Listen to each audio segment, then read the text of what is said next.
2025 ভারত পাকিস্তান যুদ্ধ কিভাবে শুরু হলো? ভারত আর পাকিস্তান দুই প্রতিবেশী দেশের মাঝে আবারও শুরু হয়েছে যুদ্ধের আগুন। 2025 সালে কিভাবে শুরু হলো এই ভয়ানক সংঘর্ষ? চলুন জানি পুরো ঘটনা এক নজরে। সবকিছু শুরু হয় 22 এপ্রিল 2025। কাশ্মীরের পাহালগাম অঞ্চলে এক সন্ত্রাসী হামলায় নিহত 26 জন হিন্দু পর্যটক। ভারত অভিযোগ তোলে হামলার পেছনে আছে পাকিস্তানি ভিত্তিক জয়শ মোহাম্মদ।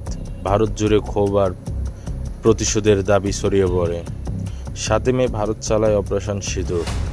ভারতের যুদ্ধবিমান আঘাত হানে পাকিস্তানি সন্ত্রাসী ঘাঁটি ও সামরিক পোস্টে।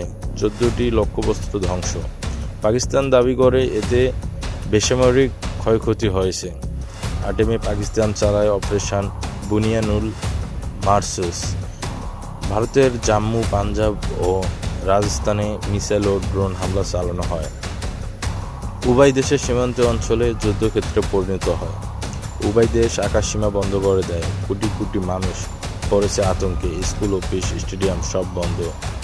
10 মে মার্কিন হস্তক্ষেপে ঘোষণা করা হয় যুদ্ধবিরতি।